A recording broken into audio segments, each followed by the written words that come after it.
Lucas 24, versículo 13, diz assim: Nesse mesmo dia, 2 deles seguiam para um povoado chamado Emaús, distante de Jerusalém, 60 estádios. Iam comentando tudo o que havia acontecido. Enquanto comentavam e discutiam, o próprio Jesus se aproximou e começou a acompanhá-los, mas os olhos deles estavam como que fechados, de modo que não o reconheceram. Então ele lhes perguntou: Do que estáis falando pelo caminho?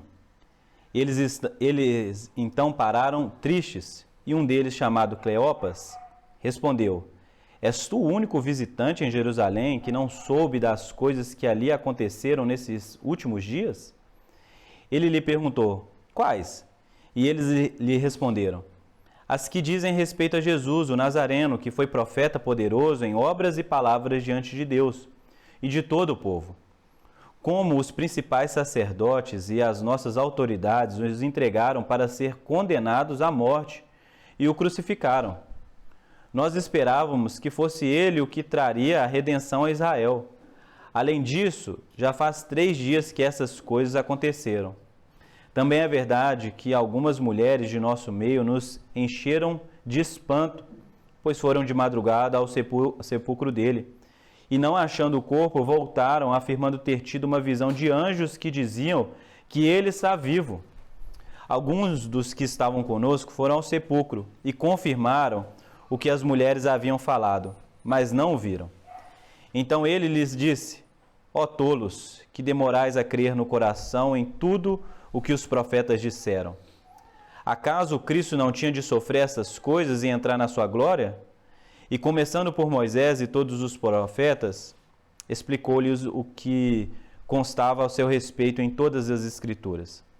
Quando se aproximavam do povoado para onde se dirigia, Jesus fez com que ia seguir adiante. Eles, porém, insistiram: Fica conosco, pois já é tarde e o dia está terminando. Então entrou para ficar com eles. Estando com eles à mesa, Jesus pegou o pão e abençoou, e o partindo distribuía. Então os olhos deles foram abertos e o reconheceram, e ele desapareceu de diante deles. E disseram uns aos outros: Acaso o nosso coração não ardia pelo caminho, quando ele nos falava e nos abria as Escrituras? E à mesma hora levantaram-se e voltaram para Jerusalém, e encontraram reunidos os 11 e os que estavam com eles, os quais diziam: É verdade, o Senhor ressuscitou e apareceu a Simão. Então os 2 contaram o que havia acontecido no caminho e como reconheceram no partir do pão. Essa é a palavra do Senhor. Vamos orar? Pai, nos dê entendimento, ó Pai, ilumina o nosso coração. E se o Senhor quiser, ó Pai, que possa ser assim, aqueça também o nosso coração. Enquanto nós escutamos a Sua palavra, enquanto nós contemplamos as verdades do Evangelho, ó Pai, de que o Senhor não está morto, mas que o Senhor vive e reina para sempre, ó Pai. Amém. Amém, gente? Então aqui a gente tem uma das passagens mais extraordinárias. Esse relato, inclusive, aparece somente em Lucas. Lucas é quem conta o que acontece aqui. 2 discípulos no caminho de Emaús, saindo de Jerusalém, já distante, mais ou menos assim 10 a 12 quilômetros, já estão saindo de Jerusalém. Por quê? Porque eles estavam seguindo Jesus. Eles estavam vendo como que Jesus de fato era um profeta. Era alguém que era poderoso em atos e palavras diante de Deus e diante dos homens. Jesus era uma pessoa extraordinária. Jesus era aquele que o seu ensinamento não se comparava a outros. Era surpreendente, era extraordinário, era elevado. Era bom estar perto de Jesus. Estar perto de Jesus significava que alguma coisa extraordinária iria acontecer a qualquer momento. E Jesus era essa pessoa. Jesus perdoava pecados, curava pessoas, realizava milagres. Era uma aventura, era extraordinário, era algo bom, muito bom. Não se comparava a estar em nenhum outro lugar, a viver qualquer outro tipo de experiência.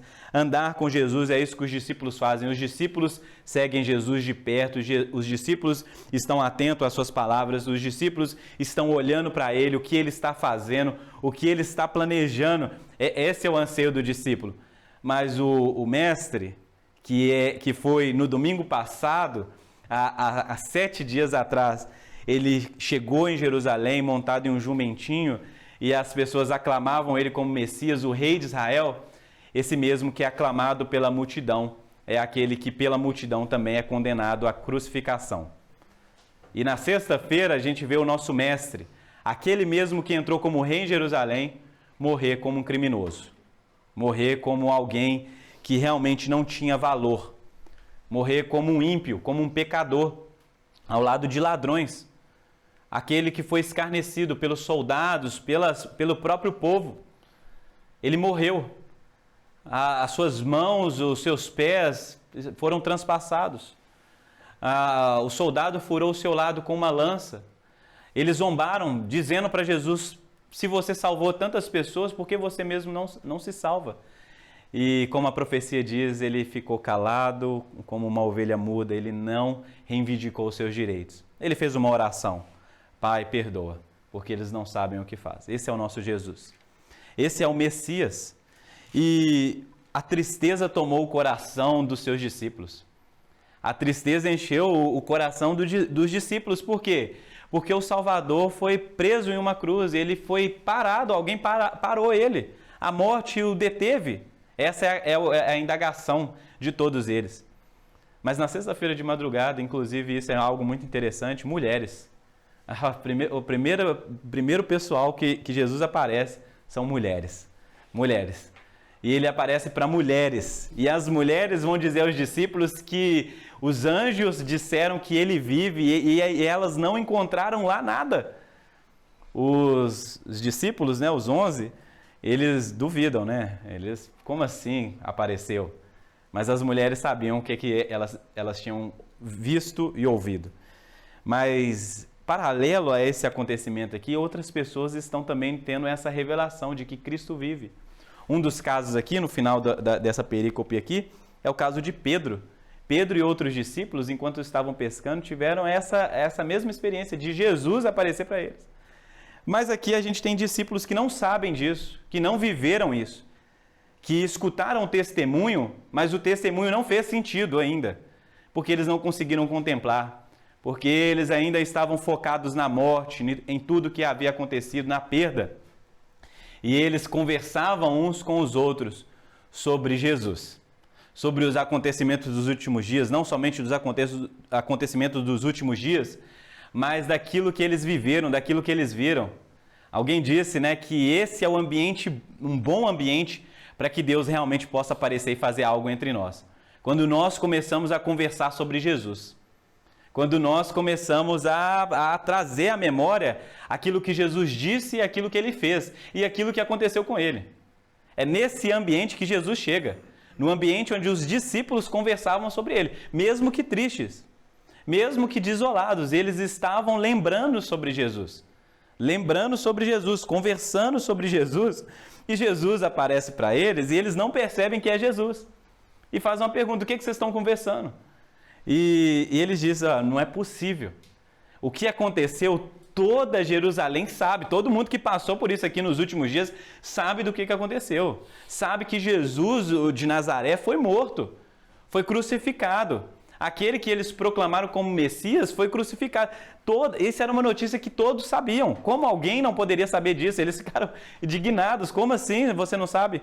E Jesus, né, como aquele que vai conversando com a gente para nos revelar alguma coisa, ele vai fazendo perguntas para que a gente possa fazer perguntas e ele dá resposta. Jesus pergunta: sobre quem vocês estão falando? E eles falam sobre Jesus, um profeta de Deus, alguém poderoso em atos e palavras. E Jesus então começa a conversar com eles: vocês não sabiam que deveria ser assim? Que o Messias deveria ser morto, padecer, sofrer antes dele assumir o reinado? Vocês não sabiam disso? Que as Escrituras dizem isso? Tanto Moisés como os profetas, eles falam a respeito disso. E eles começam a prestar atenção então a isso que Jesus tem a dizer, mesmo sem reconhecer Jesus. Então, essas palavras começam a entrar no coração deles, eles começam a se interessar por essas palavras. Perceba bem que quando Jesus faz o movimento de eu vou ir, viu? Eu vou seguir o meu caminho, vocês vão seguir o seu, eles pedem, né? Fica mais um pouco. Fica mais um pouco. eu quero ouvir mais. Então, antes da gente entrar aqui nos pormenores, eu quero que você tenha todo esse cenário em mente, né? De como nós podemos encontrar as palavras de Deus para as nossas vidas, nessa história, nessa palavra, nesse relato, né? Isso aqui não é uma parábola, isso aqui é uma história, um fato, né? Uma narrativa que de fato aconteceu. De que 2 discípulos estavam já sem esperança nas promessas que foram feitas. De que Jesus perdeu o sentido para eles diante da morte. Perceba bem o anseio deles, né? Versículo 18, né? Versículo 17. Então Jesus perguntou, né? Do que estáis falando pelo caminho? Eles então pararam tristes. E um deles, chamado Cleopas, respondeu: És tu o único visitante em Jerusalém que não soube das coisas que ali aconteceram nesses últimos dias? E ele lhes perguntou: Quais? E eles responderam: As que dizem a respeito de Jesus o Nazareno, que foi profeta poderoso em obras e palavras diante de Deus e de todo o povo. Como os principais sacerdotes e nossas autoridades o entregaram para ser condenados à morte e o crucificaram. Nós esperávamos que fosse ele o que traria a redenção a Israel. Além disso, já faz 3 dias que essas coisas aconteceram. Então, primeira coisa que a gente pode aprender aqui com esse cenário aqui. Todos sabiam que foi um ato criminoso. A morte de Jesus foi praticamente um crime. Os culpados tinham nomes. Os culpados tinham nomes. Eram os principais sacerdotes e as autoridades. Os culpados tinham nome. Quem havia condenado Jesus, eles tinham nomes.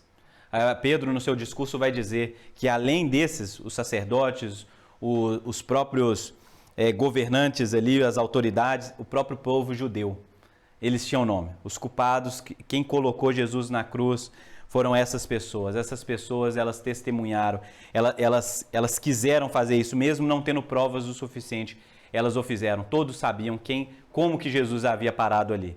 Pela ordem de quem, pelo desejo de quem. Mas eles também revelam uma outra coisa, um entendimento errado a respeito do Messias. Eles esperavam que Jesus redimisse Israel, mas não pela morte. Eles esperavam um Senhor, um Messias, que pudesse chegar e libertar talvez Israel politicamente.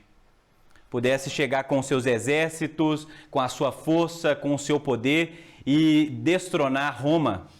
E garantir de novo liberdade, garantir de novo prosperidade, que pudesse redimir, que pudesse organizar, que pudesse restaurar Israel. Às vezes é isso que nós projetamos em Jesus. Um Jesus que possa restaurar o nosso governo, por exemplo. Nós desejamos que alguém venha e restaure a nossa vida através de questões políticas, culturais, estruturais. Esse é o tipo de redenção que muitas vezes nós buscamos. E era esse o tipo de redenção que essas pessoas aqui buscavam. Elas buscavam paz na terra, mas no sentido de que eu quero a ordem, eu quero Jerusalém forte, eu quero prosperar, eu quero ter o que comer, eu quero viver a segurança. Mas eles limitaram o ministério de Jesus somente a isso. E quando Jesus vai à cruz, quando Jesus vai à morte, eles não percebem que o tipo de redenção que Jesus está propondo para eles é, antes de todas as coisas, uma redenção espiritual. É uma redenção de dentro para fora e não de fora para dentro. Não é uma redenção estrutural, mas é uma redenção interna. É por isso que a gente se engana muitas vezes nas nossas missões, nos nossos projetos sociais, sejam quais forem de assistencialismo, de que basta a gente colocar uma pessoa numa casa boa, morando num bairro bom e com dinheiro no bolso, com dinheiro no banco. Se a pessoa não mudar por dentro, se ela não for redimida por dentro, isso vai se tornar em ruína, vai se tornar em trevas, vai se tornar no próprio inferno. A gente não percebe que a mensagem do Evangelho é algo que vem de dentro para fora. E a redenção que o povo de Israel precisava é que eles tinham um problema com o pecado. Que eles tinham um problema com o próprio Deus. De que na cruz, Cristo assume o quê? Os nossos pecados. O nosso problema não é Roma. O nosso problema é o pecado. O nosso problema não é que Jerusalém está destruída, que o templo virou uma... Não, não é esse problema. O nosso problema é que nós temos pecado contra Deus, que nós somos inimigos de Deus e nós estamos condenados à morte. E quem pode nos salvar? E quem pode nos redimir? E quem pode restaurar o ser humano? Porque o ser humano não foi criado para isso. O ser humano foi criado para o louvor, para a honra e para a glória de Deus. A gente foi criado para florescer. A gente foi criado para amar o nosso próximo. A gente foi criado para amar o nosso Deus. A gente foi chamado para cultivar o jardim. Mas nós não fazemos nenhuma dessas coisas. E quando nós tentamos fazer, nós amamos a Deus matando o nosso próximo. Ou quando nós amamos o nosso próximo, nós matamos a Deus e destruímos o jardim. É uma confusão. A gente não consegue ordem. A gente não consegue frutificar. A grande questão aqui é que existe um problema em nós, o nosso coração está quebrado. A gente está numa condição muito terrível diante de Deus. O nosso futuro não é um futuro bom. Quem pode nos redimir? Quem pode nos salvar? Quem pode mudar essa situação? E eles não perceberam isso porque eles acharam que Jesus ia fazer outras coisas de outra maneira. A redenção viria de outra maneira, quando um imperador, um rei realmente entrasse e assumisse o controle, o trono realmente social, o trono da cultura, o trono do território, as coisas iriam mudar. Mas como? Como Deus pode governar sobre gente que tem um coração de pedra? Mesmo que ele se assentasse no trono, nós ainda não buscaríamos a sua própria vontade. Não basta, parece até uma heresia isso que eu estou dizendo, né? Se Deus sentasse apenas no trono e o nosso coração não fosse convertido a Ele, nós seríamos os seus inimigos. Ele ainda seria um rei, Ele ainda estaria no trono de Israel, Ele ainda seria todo poderoso, todo santo, todo amoroso, mas nosso problema é que nós somos inimigos de Deus se o nosso coração não for o quê? Convertido. Se as nossas intenções não forem transformadas. Ele ainda seria o rei, mas nós não seríamos os seus súditos. Nós nunca buscaríamos isso. Nós buscaríamos guerra contra ele. A gente ia ser como aqueles reis do Salmos capítulo 2, que tramam planos contra Deus, contra o ungido de Deus. Pessoas tolas, pessoas que fazem planos como se pudessem mudar, como se pudessem destituir o ungido de Deus do reino. É a tolice do coração humano sem Deus. É achar que pode trilhar uma vida próspera, segura, longe do conselho de Deus, longe da presença de Deus, sem o favor de Deus. Mas os discípulos de Emaús estavam tristes, eles ficaram chateados, porque eles pensavam que as coisas iam acontecer de outra maneira. É possível, viu, gente? Guarda isso aqui no seu coração.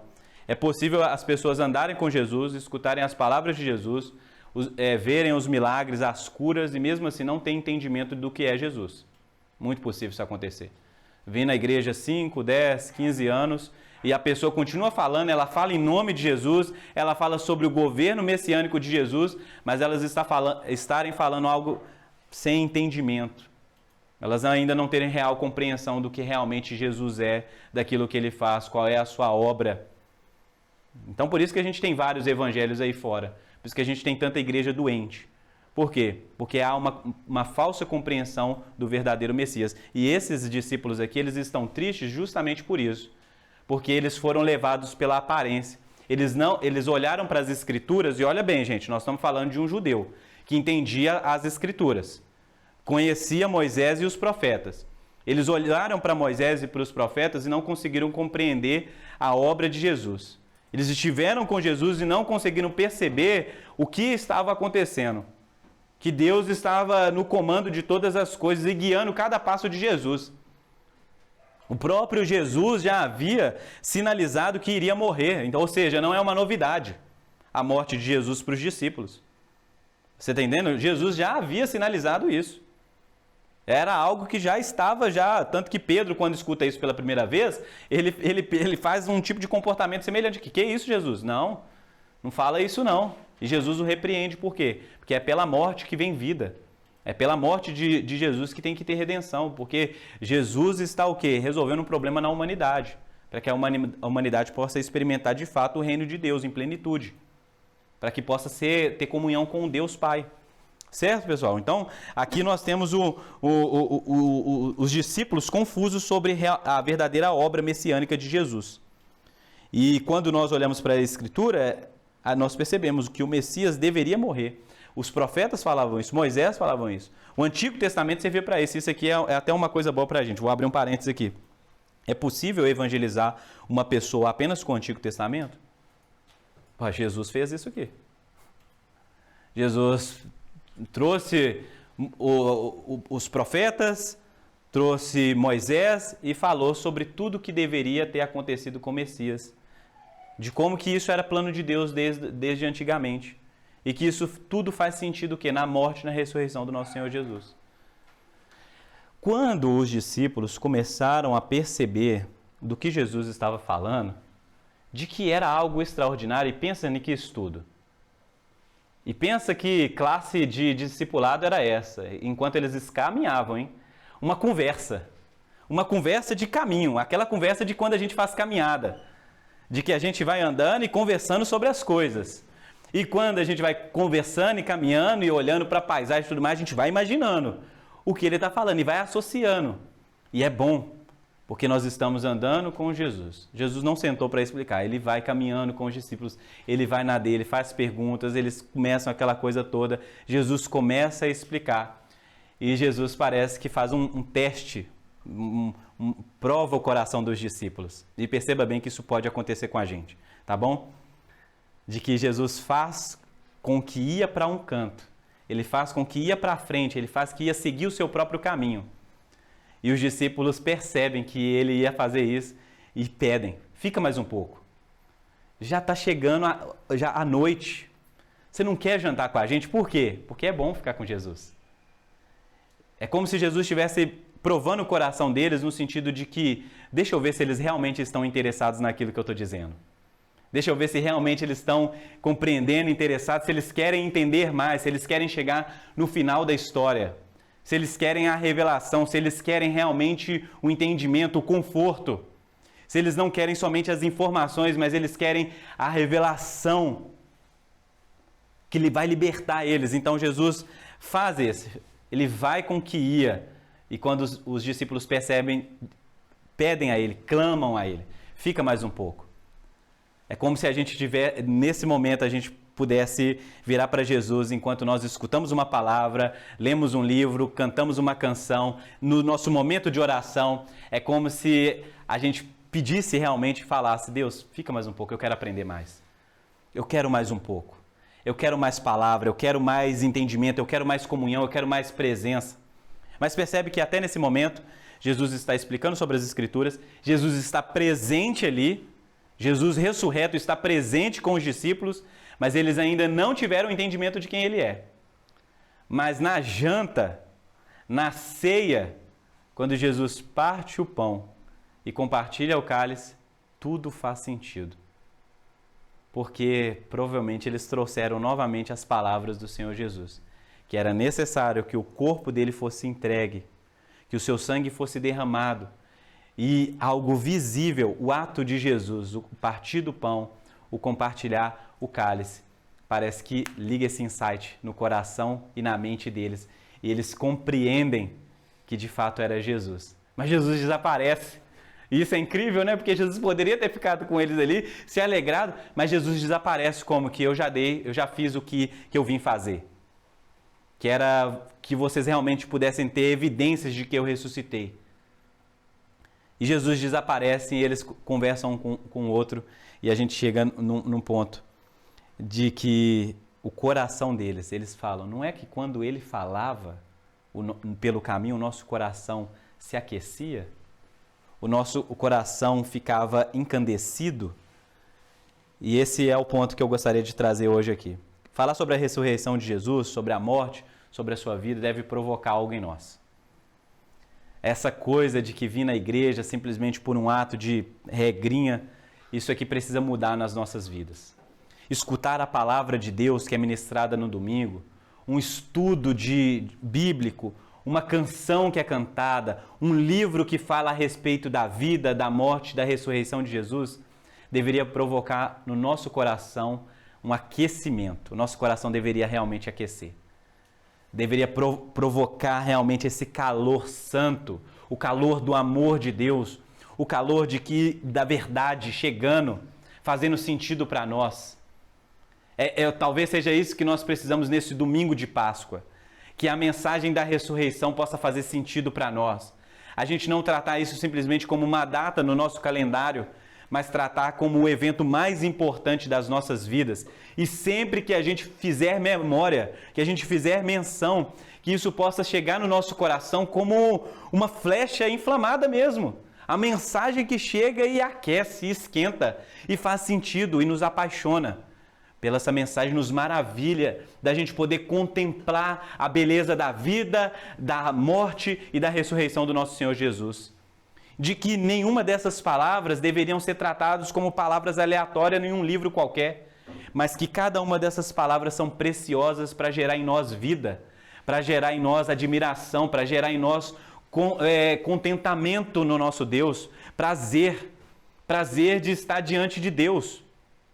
Prazer de estar diante da palavra de Deus, de olhar para as Escrituras, tanto o Antigo quanto o Novo Testamento, e encontrar Cristo, porque elas dão testemunho de Cristo, de como Ele deveria morrer e padecer pelos nossos pecados e ressuscitar para que se tornasse o que? Um rei sobre o nosso coração, sobre esse coração que nós recebemos na regeneração, na salvação.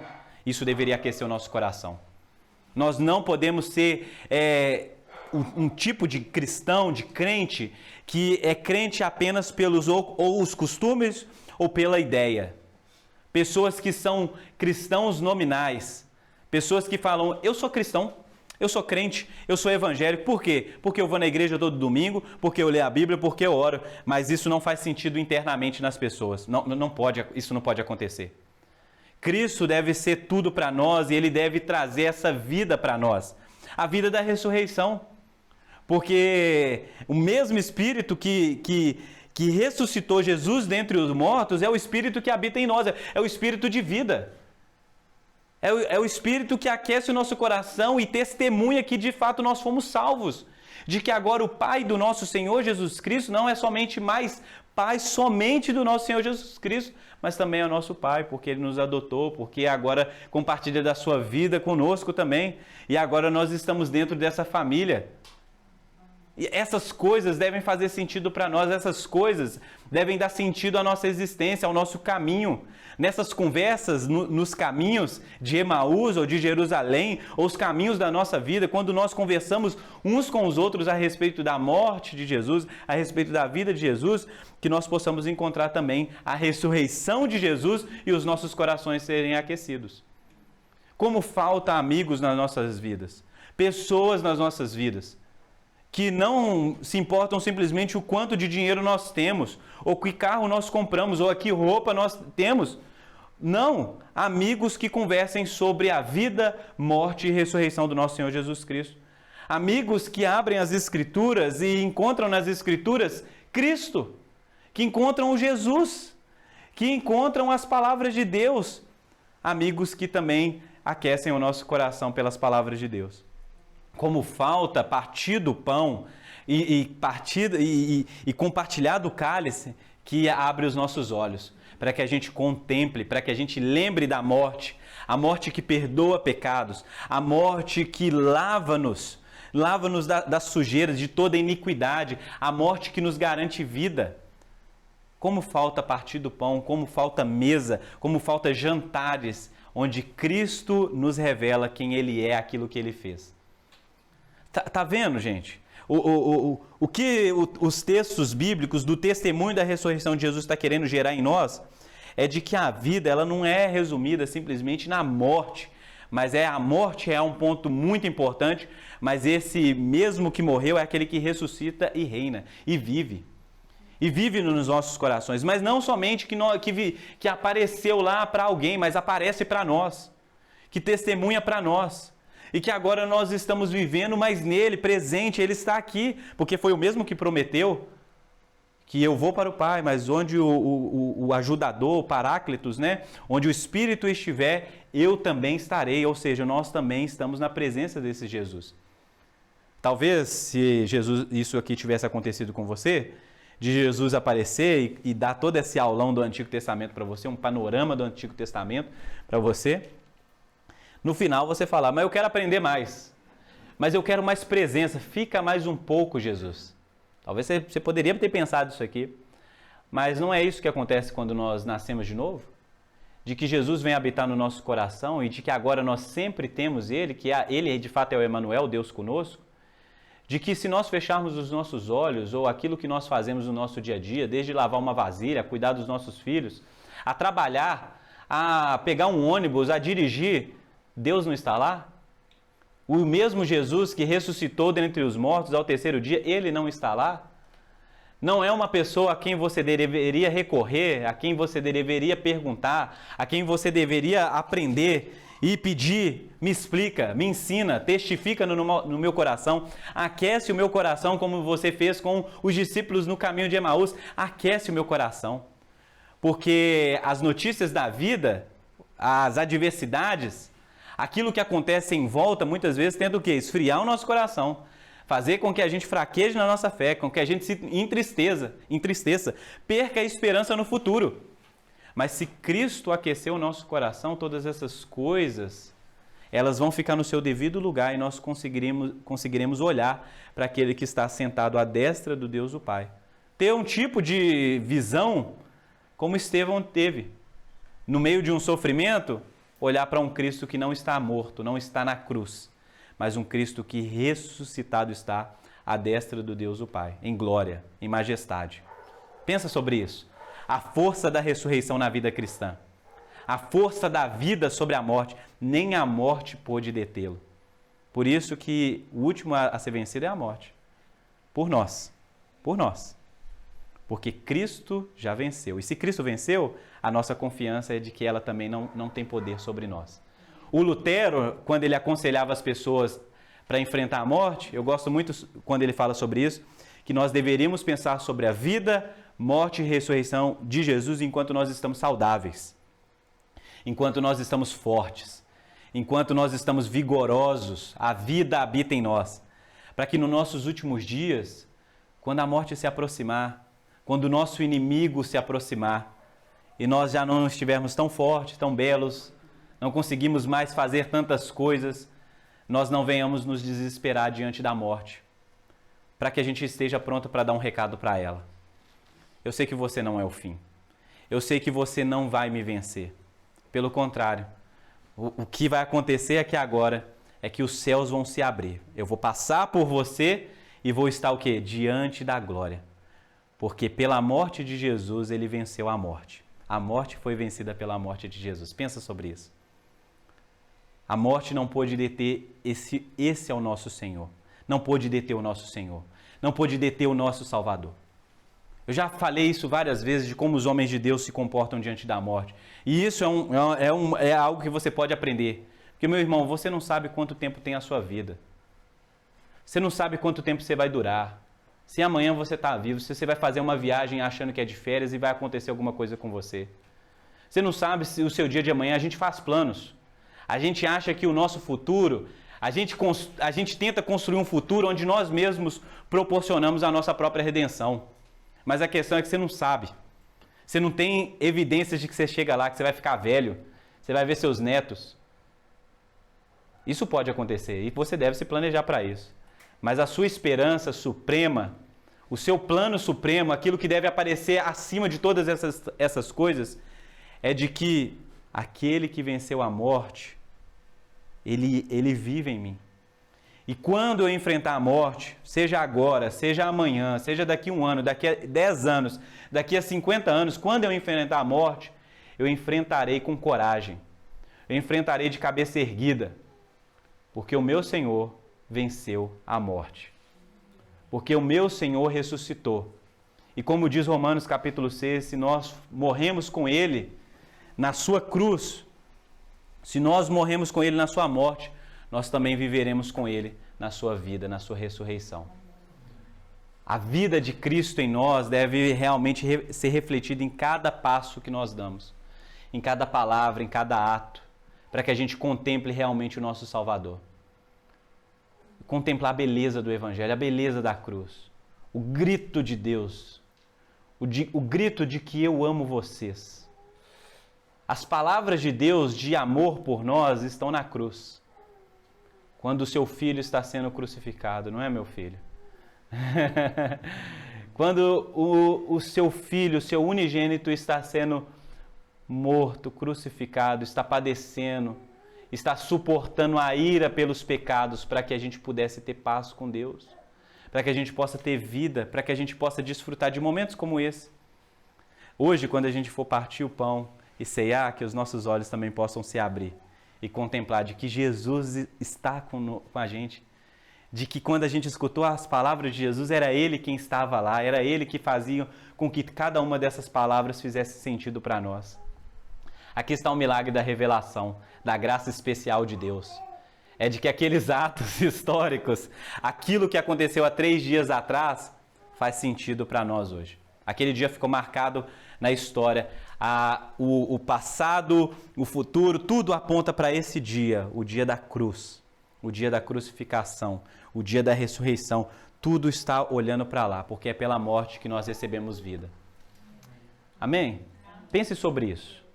Pense sobre essas coisas. O que é o sofrimento? O que é você não ter o dinheiro para pagar um boleto? O que é o abandono? O que é as pessoas te abandonando?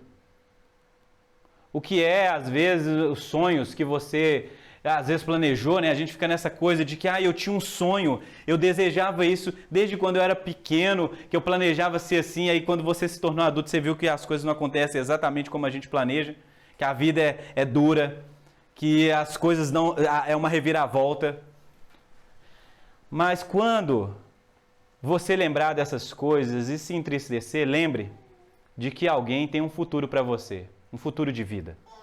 De que a morte e a ressurreição, ela tem um peso muito grande sobre a sua vida e ela define tudo.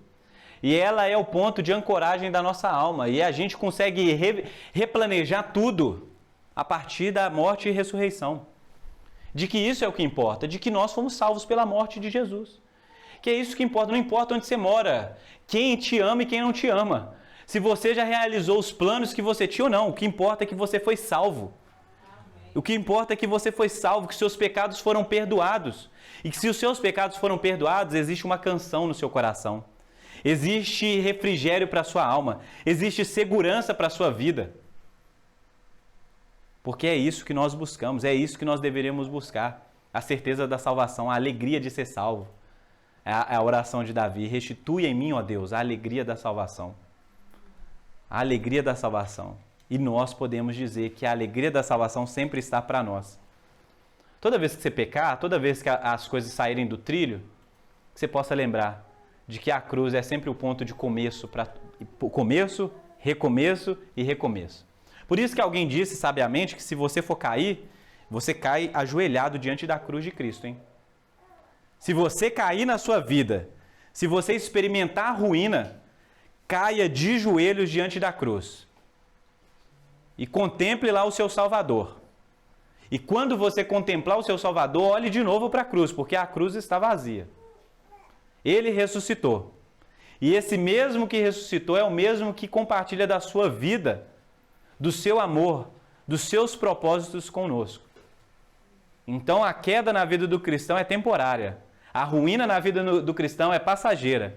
Porque o que há adiante é um caminho, é um alvo, é um lugar onde nós vamos prosseguindo, onde nós vamos caminhando.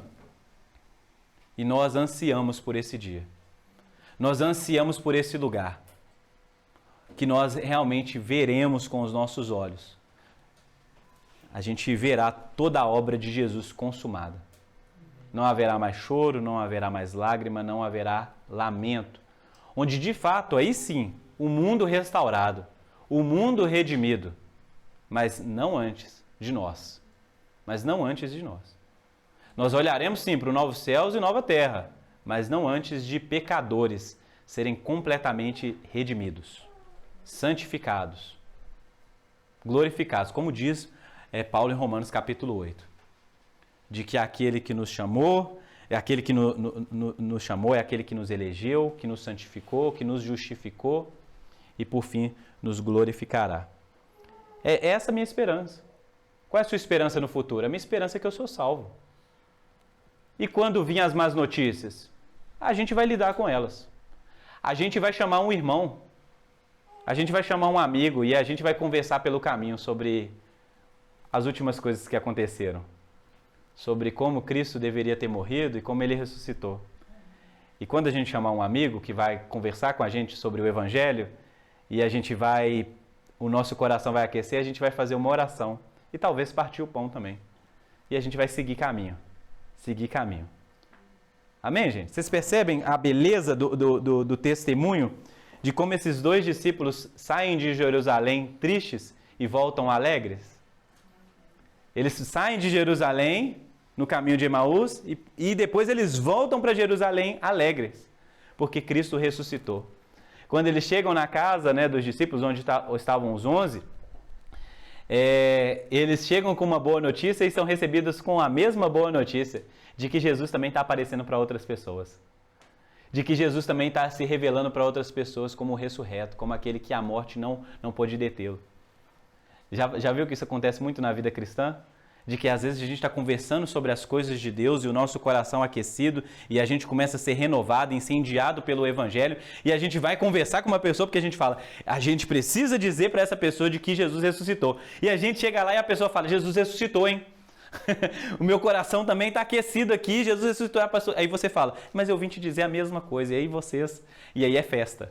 E aí é celebração. Por isso que o domingo é domingo de celebração. Porque todo domingo nós lembramos daquele domingo. Todo domingo. Por que nós celebramos o culto no domingo? Porque domingo é o dia que Jesus ressuscitou. E todos os domingos que nós nos reunimos aqui, nós reunimos para lembrar a morte e a ressurreição do nosso Senhor. Por isso que ninguém sai daqui de cabeça baixa. A gente pode sair confrontados pelos nossos pecados, mas sabendo que aquele que ressuscitou Jesus dentre os mortos também compartilha conosco a vida. A mesma vida, o mesmo poder, para que a gente possa viver uma vida diante de Deus, uma vida digna, uma vida de louvor, uma vida de adoração a esse Deus. Amém? Essa é a nossa certeza. É isso que deve estar dentro do nosso coração. Toda vez que você estiver angustiado, toda vez que você estiver desolado, sem certeza do futuro, pense sobre isso, converse sobre isso. Leia as palavras e encontre Jesus. Vá nos profetas, vá em Moisés, vá nas Escrituras e encontre com Jesus. E fique lá. E fique nessa conversa. Fique lá até que o seu coração seja aquecido. Fique lá até que realmente isso faça sentido para você. Veja as palavras e seja encandecido por essas palavras. As palavras de Deus. As palavras que são espírito e vida. Por isso que Pedro diz, quando é questionado por Jesus, para quem iremos, Jesus? Pedro diz, não tem para onde ir. Vocês não querem ir também? Pedro fala, para quem iremos? Não faz sentido a vida sem você? Só tu tem as palavras de vida eterna? Para onde eu vou? Para onde você vai? Ah, mas eu me decepcionei com a igreja, eu me decepcionei com pessoas. Ah, mas eu estou decepcionado com a igreja evangélica. Ah, mas eu estou decepcionado com... Você viu lá? Virou político. Você viu lá? Apoiou fulano tal ou ciclano tal. Isso aí me decepcionou. Isso aí está me fazendo... Eu estou entristecido. Como assim, meu amigo? Vá para as palavras de Jesus. Vá para Jesus, encontre com Jesus. O mundo é um mundo caído. O mundo é isso mesmo, não espere algo melhor. Trabalhe para algo melhor, mas não seja surpreendido, porque o mundo é mundo caído. E nós precisamos de redenção. Mas redenção começa primeiro no coração das pessoas. Redenção começa primeiro em você aí, ó. Você precisa ser redimido. O seu coração precisa ser aquecido.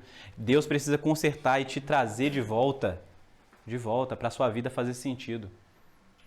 Para você não se decepcionar. Para você não colocar sua esperança em homens. Para você não colocar sua esperança no que acontece aí fora. Olhe para Cristo, Ele ressuscitou. E se Ele ressuscitou, a história faz sentido. E nós temos promessas futuras. Nós temos promessas de um novo céu, uma nova terra, de um novo lugar, de uma Jerusalém celestial e de que nós realmente estaremos completos diante de Deus. Aquele que começou a boa obra, Ele é fiel para completar até o fim. Amém?